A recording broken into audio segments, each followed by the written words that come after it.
Rocky's Secret Files. Your story they never knew existed. Tinuruan niya ako kung paano maging isang mahusay na kabit. Yung puso ko parang sinasaksak sa sobrang sakit. Rocky's Secret Files. Secret Files. With Titan Jello. Rocky's Secret Files. Secret Files. Secret Files.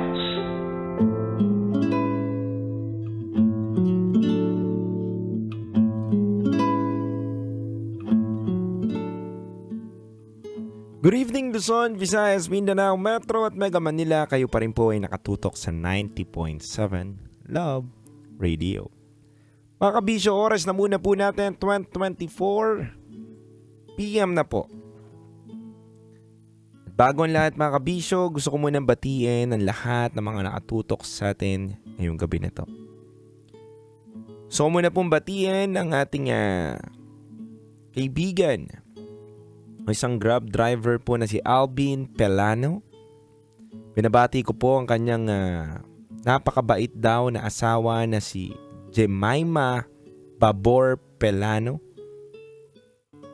At ang anak niya daw na si Angel Babor Pelano. At gusto niya lang daw sabihin na mahal niya daw yung kanyang mag-ina. Magpakailanman daw. Wow, sarap naman yun. Alvin Pelano, maraming salamat sa pagtutok at suporta mo po sa akin. Siyempre, big shoutout din kay Rain Ron Del Rosario, Darwin Rosel, hello po sa inyo. At kay Chin, sa mga nakatutok sa atin, kala Andre James Sardinola. At siyempre, binabati ko rin po ang green GSM driver na may plate number na NHY3181 na si John Chris Meneses. Sir John Chris Meneses, kung napapakinggan mo to, maraming salamat po sa inyo. Ako po ito, si DJ Titan Jello. Alam mo na yon. Mga kabisyo, napakinggan po natin ang kwento ni Liz. Si Liz na pinagkatiwalaan po ng kanyang mga kaibigan upang mag-invest ng malalaking pera. Sa unang pag-invest ng mga kaibigan niya, naging successful naman po ang investment. Dahil yung investment business po ay gumana. Akala pa nga natin mga kabisyo na yung kwento na to ay patungkol po dun sa scam o sa mga napapakinggan natin lagi sa balita niya. Yung mga investment kunwari. Pero wala ka naman talagang ininbesahin. Pero iba pala to kabisyo. Yung dapat na pera mapupunta doon sa negosyo ay napunta po sa pang-ospital.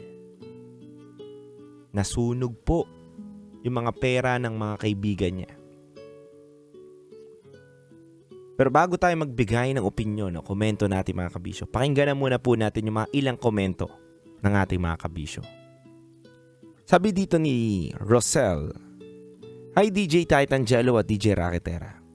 Para lang sa akin Liz, gusto ko lang sabihin sa ito.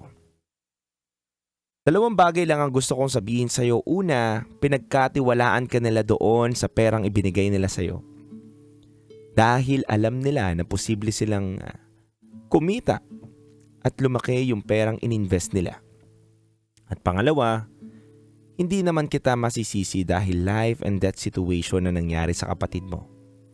Dahil sa aksidente, kaya harapin mo ang demanda ng mga kaibigan mo about doon sa perang ginamit mo.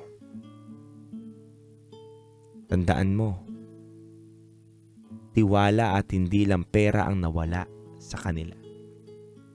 Big word.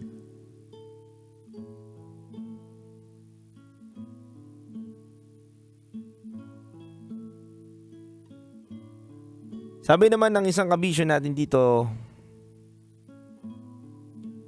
DJ Titan Jello at DJ Raketera. para sa akin,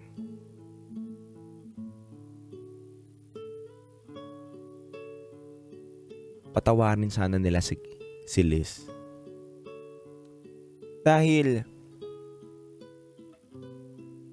hindi naman madali yung nangyari na life and death situation doon kay Liz. DJ and mga kabisyo, siguro kahit din naman tayo kapag nasa katayuan tayo ni Liz, gagawin din natin ang lahat para lang mabuhay yung taong mahal natin. Kaya sana maintindihan at maunawaan din siya ng mga kaibigan niya.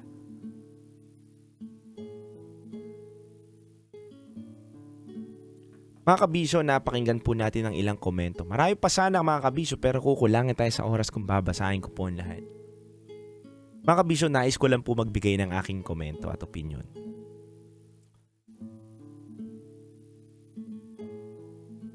Unang-una, ang pinakamahirap mawala sa isang tao ay yung tiwala. Kasi ang tiwala mga kabisyo hindi po nabibili ng pera. Walang halaga ang tiwala. Kaya nga po kapag nawala yan kabisyo, ang hirap na po ibalik. Lalo na kung yung tiwalang binigay sa'yo ng mga taong nakapaligid sa'yo ay sobra-sobra. Yes kabisyo, tama na pera lang yan. Hindi naman niya pinangsugal. Hindi naman niya ginamit sa kung ano-ano lang. Life and death situation, yung pangyayari, yes, oo. Medyo nakakagaan pakinggan pero bakit hindi mo sinabi? Bago mo sana gamitin, bakit hindi mo sinabi sa mga kaibigan mo?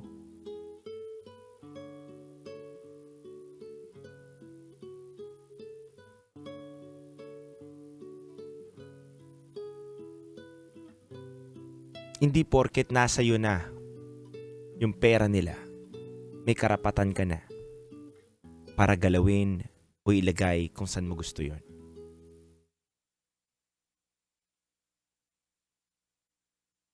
Babalik tayo sa una. Kabisyo, napakahirap masira ng tiwala. Pero bakit mo ginawa? Na hindi rin sila pagkatiwalaan. Na pagkatiwalaan ka sa panahon na hihingi ka ng tulong sa kanila. Hindi mo ginawa eh. Liz, hindi mo ginawa. Yun ang mali mo. Dahil kahit sino naman sigurong kabisyo natin, gagawin din yung ginawa mong ipanggagamot sa kapatid. Pero dapat magpaalam muna dun sa may mga pera. At ipaliwanag mo sa kanila na ibabalik mo.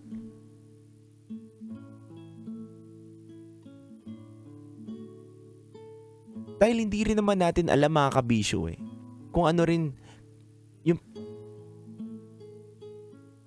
kinalalagyan ng mga nag-invest na yun eh.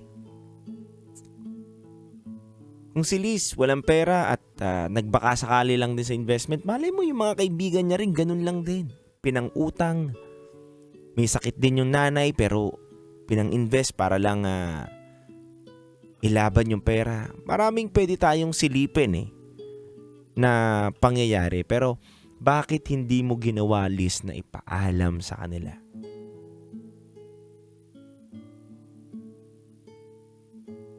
Kapag hindi sa'yo, ipagtanong mo, ipaalam mo.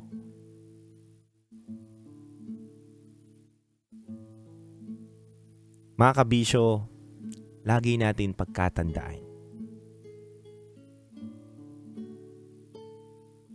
na wala man laman ang bulsa natin,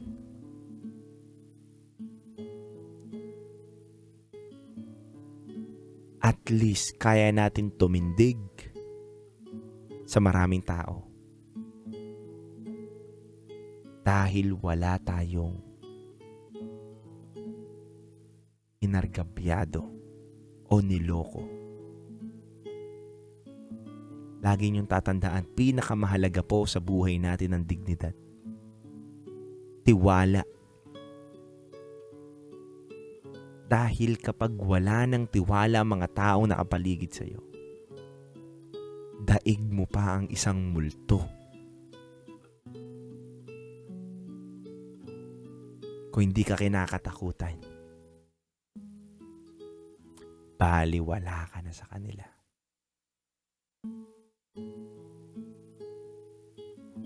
Mga kabisyo, palagaan po natin ang isang tiwala. Maging isa, dalawa o 10 tiwala o maraming tiwalang kaya mong tanggapin, mahalaga po yan. Bawat isang tiwala o nagtitiwalang tao sa iyo.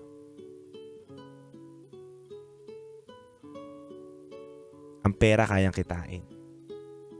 Ang tiwala ng tao hindi mo kayang bilhin o anihin o limusin. Kaya pagkahalagaan nyo yan, mga kabisyo. Pagkahalagaan po natin yan. Kaya mga kabisyo, sa lahat po ng mga nakakaranas ng katulad ng kwento ni Liz, naway maging aral po sa atin lahat ito. Na matuto tayo na humingi ng tulong o ipagpaalam ang hindi sa atin. Mga kabisyo, kung gusto nyo po magbahagi ng inyong mga kwento, maaari po kayo magpadala sa ating Gmail account na raketera@gmail.com. At syempre mga kabisyo, malay mo sa iyong pagbabahagi ng kwento, isang araw, kwento mo na po ang aming binabasa. O kinapupulutan ng aral. Mga kabisyo, gusto ko rin pong sabihin sa inyo na susunod na po sa ating programa ang Top Secret. Maaari na po kayong tumawag sa 0916-529-5595.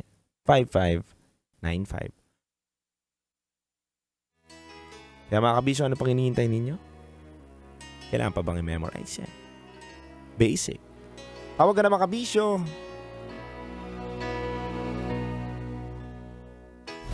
Metro's #1 Love Radio. Basic!